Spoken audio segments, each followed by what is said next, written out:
Ada persiapan. Sorry. Ya. Oke, ada persiapan khusus nggak sih Bang menjelang pencoblosan nanti? Kalau dibilang persiapan khusus enggak, malah kemarin aku ya ke dokter karena kemarin saya batuknya luar biasa. Ini udah enak alhamdulillah, habis di apa namanya itu nebulizer. Jadi kalau enggak batuk sampai otot ini sampai ketarik. Artinya khusus ya kita udah begitu masuk masa tenang, saya nggak ada kegiatan di rumah ya, mungkin cuma diskusi sama teman-teman.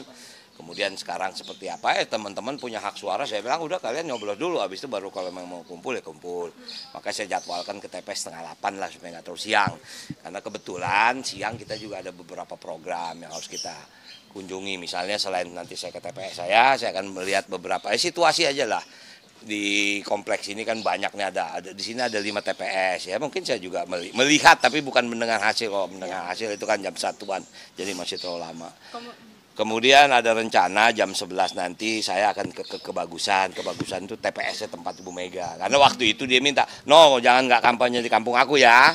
Jadi ya kita kampanye di sana ya, Ibu bilang kalau bisa lihat dong jadi gimana hasil ya. Oke, ntar insya Allah jam 11 mungkin kita ke Kebagusan. Komunikasi terakhir dengan Mas Pram? Wah, kemarin kita masih ketemu.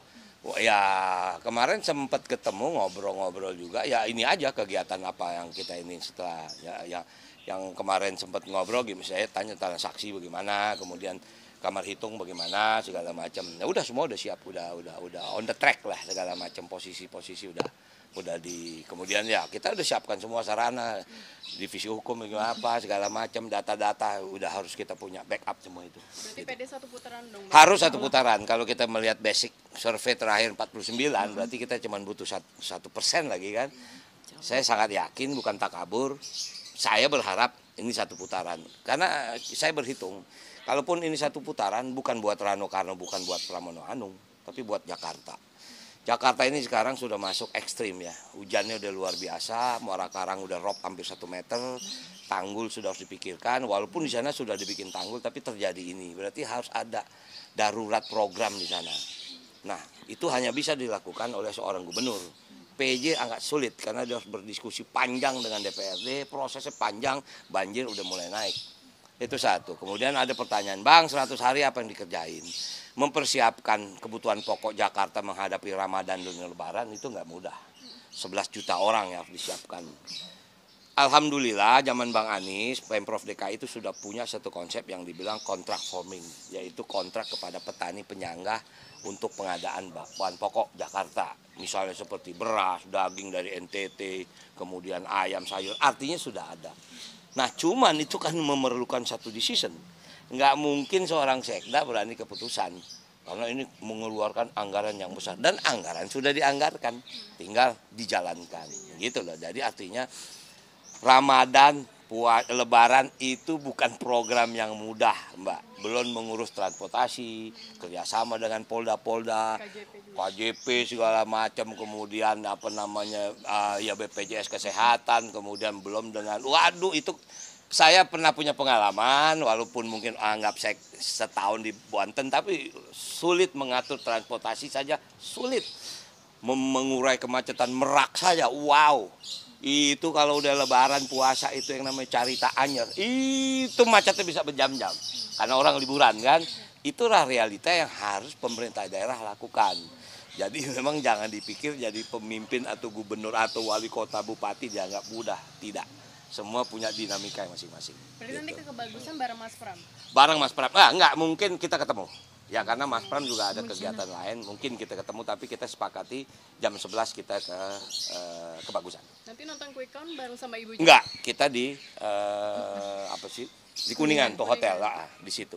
Gitu. Kalau Bang Dul bilang bahwa Bang Dul sangat yakin satu putaran. Nah, faktor apa yang membuat Bang Dul yakin? Apakah faktor nama Sidul yang memang melekat pada Jakarta? Atau tidak, tapi faktor masyarakat Jakarta mendukung 03.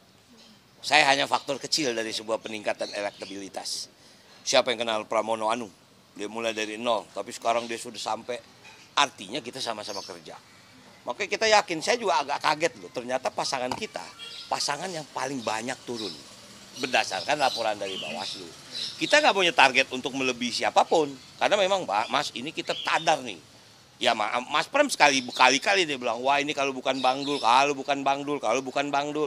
Itu kan artinya beliau punya keyakinan, Bang kita kerja keras. Oke, kita mapping lah wilayah-wilayah. Karena nggak mungkin semua kita menang di setiap wilayah. Nggak mungkin, utara bagaimana, selatan bagaimana, barat. Itu kan kita mapping segala macam. Nah, kita bagi. Cuman kan masalahnya kita ini startnya kan lamban, bukanlah memang beda dengan yang lain. Yang lain udah 6 bulan yang lalu kan, OTW Jakarta, kita kan 28 Agustus.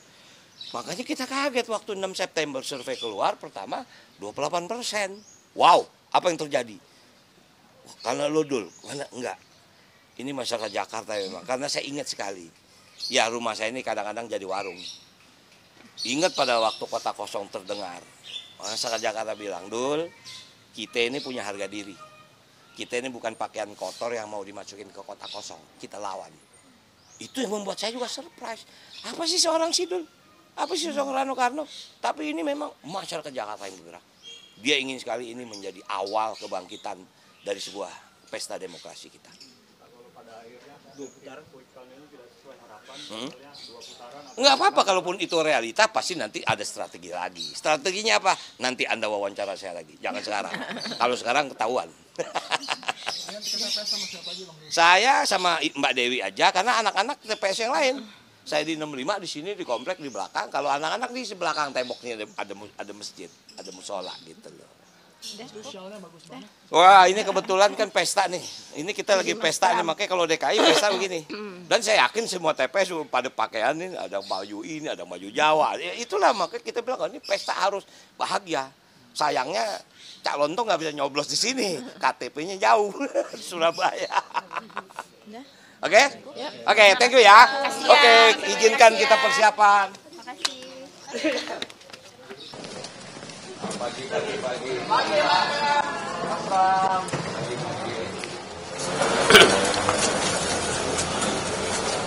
Kita doorstop dulu.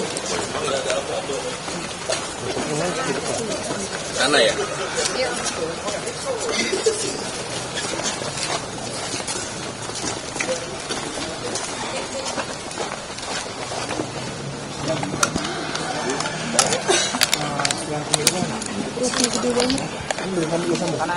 Bung, muat bung.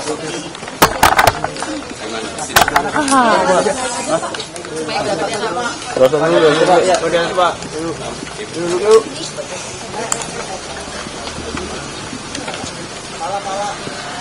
Antara. Oh, beatnya turunan dong. Siapa itu?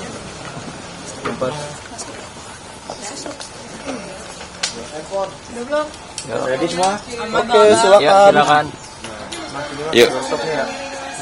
Jadi yang pertama, teman-teman sekalian, terima kasih atas kehadirannya di rumah saya, dan saya secara khusus juga ingin mengucapkan terima kasih bagi warga Jakarta bahwa selama proses sosialisasi kampanye di Jakarta ini berlangsung sangat baik. Dan ini menunjukkan tekad saya di awal dengan Bang Dul untuk politik riang gembira itu alhamdulillah bisa berjalan. Yang kedua, secara pribadi saya juga mengharapkan bahwa bagi KPU, Bawaslu, siapapun yang terlibat dalam proses pemilu gubernur di Jakarta ini menjaga demokrasi dengan baik dan mudah-mudahan tidak tercederai, ternodai dalam bentuk apapun. Karena memilih pemimpin itu adalah memilih figur, kalau di awal sudah berlangsung tidak baik tentunya kemudian hari juga kurang baik. Sehingga dengan demikian saya betul-betul berharap fairness, adil, dan apapun hasilnya harus diterima oleh siapapun termasuk saya pribadi dan keluarga.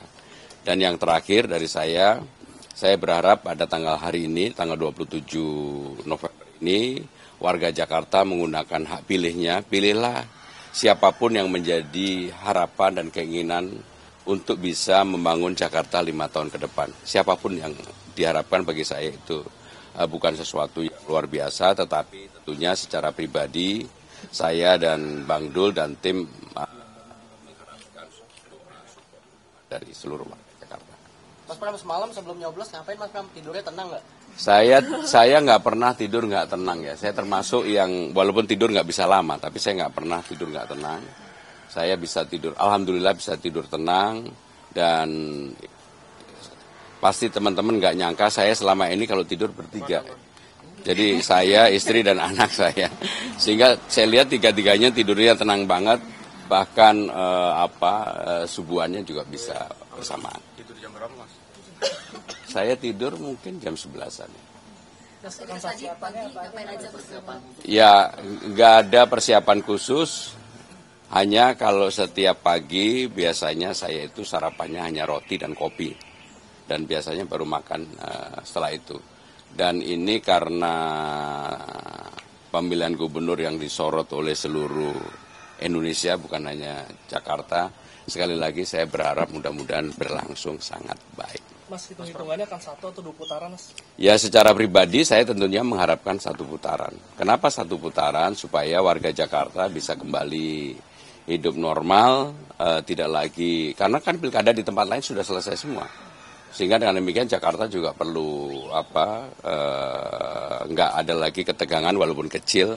Mudah-mudahan ini akan membuat warga Jakarta menjadi rukun, akur, akrab, gotong royong kembali untuk membangun Jakarta.